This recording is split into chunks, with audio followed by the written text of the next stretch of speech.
guys, it's Scarlet. Welcome back to another video. Today we are building a base game Valentine's Day inspired house for you guys. I wasn't initially going to make this a Valentine's Day house. You'll see when I'm actually getting to painting the house and stuff. It started out as green, and then when I was messing around with the window colors, I decided that I was going to use the pink windows, and then I thought, what a better time than to do a Valentine's Day themed house. So that is what we're doing. My only goal with this build when I started making it was that I wanted to use all of the new base game stuff that we got. I'm pretty sure I used every single item. I may have forgot one or two, but I know I used most of the main things, like of course the windows, the kitchen set, the fireplace, and everything that I could really incorporate. So right now, we're just getting the basic objects in the house that need to be there. I hadn't really decided on what color cabinets I was going to use at this point. And I ended up going with like a light wood tone for them. I didn't need them to be super colorful, especially because we already had a lot of the color coming from the pink throughout the house. This house is very pink inside and outside, you'll see. And I really love it. I don't really often go for a uniform color scheme in terms of using just one color. And I definitely did try to mix in others because I think it would be really boring if I did like everything pink, like pink floor, pink wall, all of that. So I tried to mix in other colors, but overall there is a lot of pink throughout this house in different tones. One of the other things I decided to do, you can see me working on now, is including those columns. So I tried to use those to create custom archways, and that's what you can see there, and I think it looked pretty nice. It did kind of mess with the staircase a little bit, but I don't think it was that big of an issue. You can definitely still get up them, so it's just more of a visual thing that kind of bothered me at first, but I got pretty used to it. And one of the other tricky things about this was trying to figure out the layout of the living room, because initially in that front spot there I had like a in-between room. I don't even know what you would call that, but I had that room going into the living room, and then I also had another small room that I was going to use as a bathroom. But then I decided that I didn't really like how I would have to place the couches and stuff, and so I decided to kind of flip around the layout of the living room. I do also end up making the living room space a little bit bigger, I think, so that I could put the fireplace on the other wall that has the archway, because when I had it set up, you'll see in a bit, I didn't really like how the couches were laid out, because one of them would be slightly blocking the archway, and it really bothered me, so I decided I had to change it, and I ended up moving the fireplace, and it all works out. You'll see during the tour. Today is also my first build with face cam ever. Now, don't get your hopes up too much for the quality of the face cam, because I'm using the webcam on a laptop, or I guess the built-in camera, and so it's not the greatest quality. I am going to try and get a proper webcam soon so that I can use it for videos and for streaming. But right now I'm just making do with what I have, and it was really fun, actually. Unfortunately, I don't have it over the footage of the speed build, as you can tell. I'm not really sure how to do that, so I'm going to have to learn, and maybe I'll try and do that from now on. But we do have it during the tour, so hope you guys enjoy that. And now we can see I'm trying to figure out the window placement. I went back and forth a lot on these, what windows I wanted to use, how many windows I wanted to use. It was tricky, but I ended up using a pretty similar layout to what you're seeing right now. I knew that I wanted to have the one big window in the middle with the smaller ones on each side of it, but I didn't know if I wanted that on the bottom floor or the top floor. And I settled on the top floor because I think it looks really nice in the master bedroom, and it just looked a little bit better to me than having it on the first floor, so that's what I ended up doing. And you can also see that little room at the top.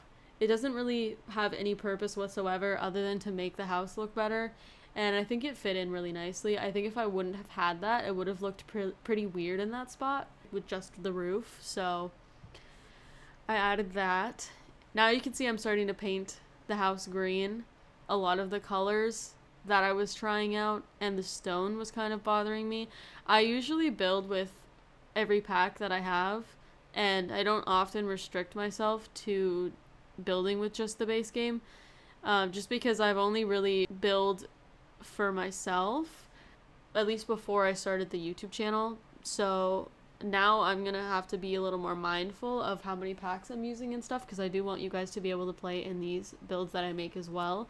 But I, for myself, don't often build only with base games, so it is definitely a lot to get used to, especially when you're gravitating towards one item. And I noticed that when I was furnishing the house, I kept grabbing things and then realizing that they were from packs, because you can filter in build mode by only base game, but sometimes it resets and shows you everything. So I would grab like a plant or something and be like, oh no, that's from this pack, so I can't use it. So that kept happening, and I felt kind of limited by my options that I had. But all in all, there are a lot of nice objects in the base game, and especially when you use swatches that you don't often use, they can kind of make a build turn out better than you thought. So I am glad that I chose to do that, because it kind of shows you objects that you wouldn't really use otherwise or might have forgot about. And so doing builds like this always helps you to remember certain things that you didn't realize we had.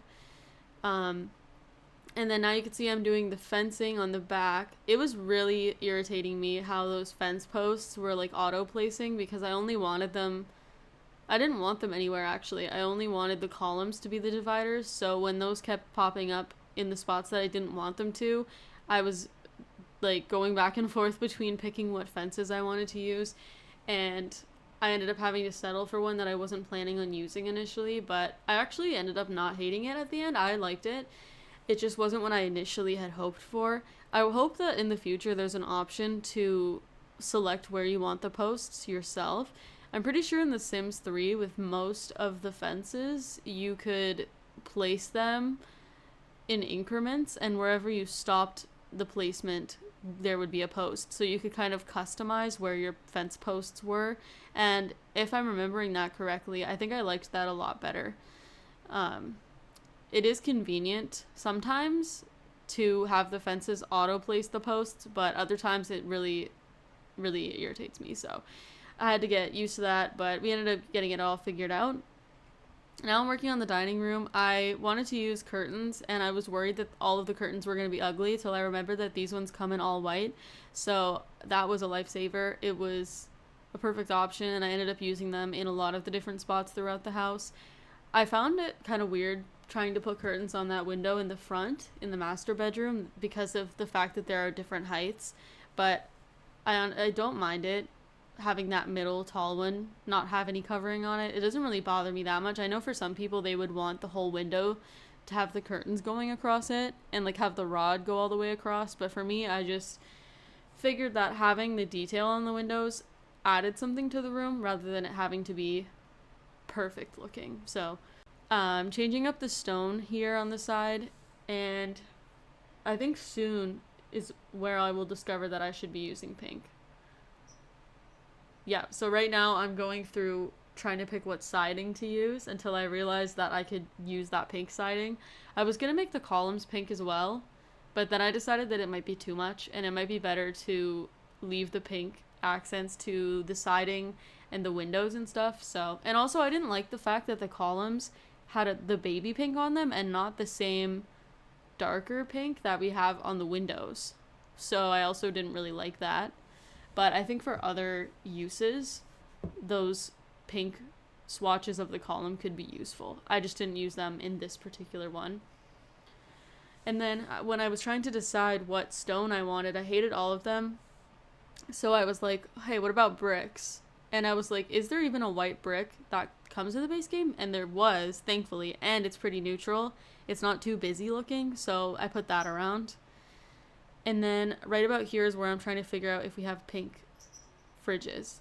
Yes, okay. So I decided to use pink appliances, and then this was right about the time in the build where I was trying to figure out how pink should I make it, because I could go all out and make everything pink, or I could try to keep it more tasteful. And I wanted this build to be pretty realistic, so I didn't want to make every single object pink. So I just figured that maybe someone that really, really, really loves pink would live here. And that's kind of what I went for. So I hope it's not too much for you guys with all of the different pink objects I included. But I was trying to figure out what rugs to use throughout this house. And you'll end up seeing in the tour, I think I say something similar about the base game rugs being pretty boring. But there's only so many options, because once you find a pink rug that's cute, then you don't want to really use it more than once. And so you kind of have to switch around and find what things will match with each kind of room. And for me, it was a little bit easier because I needed a rug that would match with the sizing of the room. So I ended up finding one that worked, and the nice rug that we initially had in the dining room became the one for the living room. So now replacing the couches, I went for a cream color for them because I wanted it to kind of match the cream color in the rug. And this is right about the time where I switched the layout of the living room, because you can see there that it's blocking the archway. And once I moved it and made the room a little bigger, I think I did. I honestly could be wrong. Maybe I didn't. I guess we'll see. But once I moved the stuff around, I liked it a lot more. And I liked the fact that I ended up having more room by the front windows of the house, so I could include other stuff like skill building stuff. So I think it worked out perfect. One thing that I have an issue with is that the amount of gameplay objects and stuff are also very limited. So I didn't want to put like the grand piano in that little room. I've thought about putting like a standing piano, but the standing piano comes with growing together, so we don't have that option. So it was kind of hard to figure out what to do. You can see me starting to put like a chess table and a bar and stuff, and I wasn't really liking any of it.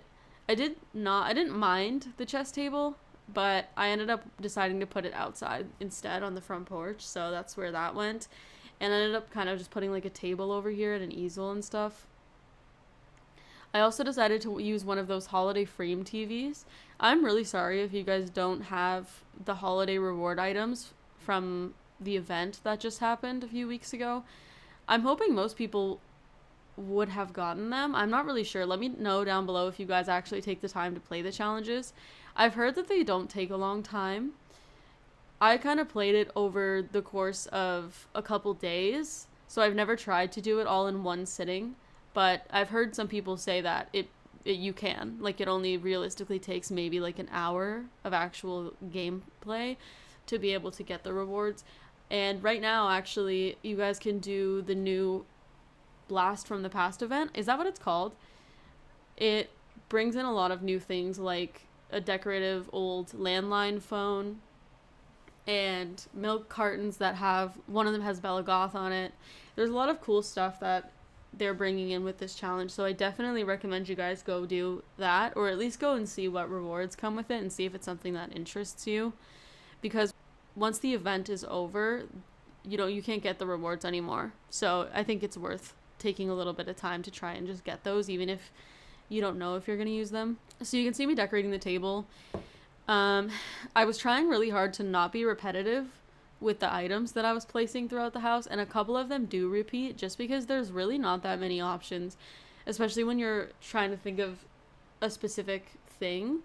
Like, I have a couple of those decorative tables around the house. There's one in the dining room, there's one in like the entryway, and there's one in here, and they all are kind of meant to have either like knickknacks, plants, and stuff like that. So when you're only playing with the base game, you kind of run out of options, and you have to kind of reuse things over and over. So I tried my best, but there was only so much I could do. Okay, thinking about doing a build series with you guys. I also really want to do a Let's Play. I have a legacy sim made and everything. I think you can actually see her on my gallery if you go and look. But I need to really figure out how I'm going to film a Let's Play, because I've never done anything like that before. And it's something I'll have to get used to. I might also do it on Twitch. I'm thinking of doing it on Twitch, because then I can play in real time with you guys and have you involved in the decisions that we make for the Sims and all of that. I just want to get a webcam first so that I can have you guys see me and have it not look terrible. But definitely let me know any suggestions you have down below. I know that I say that every time, but I would really love to take what you guys say and bring it to life. I think it's a really cool idea. And it's honestly one of my favorite parts about YouTube, is seeing people suggest things and then being able, like the creators being able to take those ideas and use them. And it kind of makes you feel like you're connected with that person's community. So I think it's awesome. One idea that I have in particular is that I want to do a series of different budgets. So I'm thinking I'll do one for one sim, maybe one for a couple, one for a family of like 4. We could even try to do one on a budget for 8 sims. And I think that a lot of those videos are going to end up being real time because I need to start doing more of those. I don't know if how many people in general like to watch speed builds. I like them usually, and especially if I'm familiar with the YouTuber already, it's nice to kind of hear about their life because sometimes they'll give details about it, or just hearing them talk about their process of why they decided to include certain things and how the builds that they made turned out so great. I think it's really interesting, but I know that a lot of people don't or might not like watching speed builds and would prefer to just watch gameplay. So I'm definitely going to try and do that more often. But let me know what you guys think of the base game update. I'm pretty happy with it. Obviously, it would have been great if they added even more stuff. And I think maybe something like appliances or a couple clutter items or something like that would have been great. But I am really happy with the fact that we have a whole new set of windows because there's a lot of different color options with them, and I just think they can work in lots of different types of houses as well, so you're not really limited by what you can do with them. And it just opens up a lot more possibilities. So do things like the new kitchen set, and the new fireplace is pretty neutral as well, whereas some of the other ones you don't have the best things to work with in terms of swatches. But yeah, so that's pretty much going to be the speed build portion of the video. And now I'm going to be giving you guys a tour. So I hope you enjoy it, and let's jump to the tour. Okay guys, so now I'm going to give you a tour of the finished build. So let's go. So starting at the front here, you can see we have a lot of potted plants. As I was building this, I was definitely thinking that this sim would be a gardener or something just because of how many plants and pots and stuff there are. Over here on the deck, we have a nice chess table, pink of course. We have this welcome mat from one of the recent reward events. We have this entryway. We have our kitchen right at the end here. I tried to use the pink appliances because I thought it would be super cute and fit in with the Valentine's Day theme because I wouldn't really use them on any other occasion. So I put those in here. And then we have this little table at the side. Over here we've got our dining room with kind of some different shades of pink mixed in. I was trying to use the best looking base game rugs, and if you play a lot with the base game only, then you'll realize that a lot of the rugs don't come in very many good swatches, especially when you're trying to stick to one color theme. So I ended up using this one, and we got to bring that darker pink in, which is pretty nice. And this is also where our sliding glass door is. Both of these are also new. They came with the free update. But first we'll go through here. So this is where our living room is. We have an easel, and then we obviously have our couches. We have the new fireplace, and I used a different brick shade for the rug underneath, the decorative bricks, I guess you could call them. And then I also used this new painting from the update. Through here we have our only bathroom on the first floor. We have a shower and everything, which is nice that we managed to fit that in. And over here on the right is where I would have put the laundry room. There's no laundry in the base game, so I just put some towels and clothes and stuff to kind of give the illusion of a laundry room, and to let you guys know that, like, if you decide to build with this and you do have laundry day, this is kind of where I was envisioning it going, so you could do that. Now, if we go upstairs through here, super slow. Still getting used to using tab mode, like, sped up, so bear with me a little bit there. We have a fishbowl and a bookcase and everything. And through here is where our hall bath is.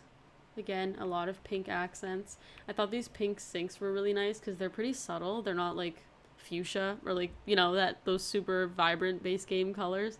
So I liked that. Pink toilet, of course. And then across the hall over here, we have the kids' room. I was picturing this being probably a tween, maybe like a child sim that's going to be aging up to a teenager soon. That's kind of the vision I had. And then the last room is through here. This is the master. I wanted to do something a little more interesting with this room because, one, I wasn't the biggest fan of the colors of the base game beds, And I also didn't want to keep using that same baby pink color all throughout the house because I thought it would be a little bit too repetitive. So I tried to mix it up a little bit, and we went with this. And so it's almost like more of a purpley color, but I still think it works pretty well. And I managed to tie it in with the rest of the house, in my opinion. So I think it looks pretty great. Sorry, my cat is messing with my chair. And then now let's take a look at the backyard really quick. So out here, we have this little back porch with some couches and a bunch of pots, and also those base game grilled cheese chairs that I wanted to use because I always forget about those, and they were the perfect color, so I thought why not. And then we have this little outdoor dining table, a grill, some more planters, and then I used the new jungle gym that came with the new update that added a bunch of different swatches. You can see here, this is actually a separate item from the other ones, and it just added more colorful stuff. So I'm glad to see that because you've had the same options with a lot of different objects for like over 10 years now. So it's nice to have some change for sure. I added this monkey bar set with some sand underneath it, which I thought was nice. I don't really always include them, and if I do, I usually put them on grass, so I thought it would be interesting to try and create almost like a sandbox. And yeah, that's pretty much the entire build. I didn't want to do anything too crazy, but I also didn't really want to make this like a budget build. I was just trying to, you know, use only the base game and keep it to a certain theme and make it so that as much of you guys could use it as possible. I am going to be doing more Valentine's Day builds soon, I think. I'll try and do one that doesn't have as many pack limitations, so I can use a lot of the stuff from seasons and just a bunch of the other objects we have in the game that come in a nice pink color. I don't know if I'll do one exactly like this again. I might do a house that's more so like decorated for Love Day rather than basically doing this exact same thing over again, but definitely stay tuned for that. This build is also up on my gallery, ScarletHexYT, so it's the same as my YouTube username. I hope you guys enjoy playing with it. I will see you guys in the next video. Thanks for watching. Bye!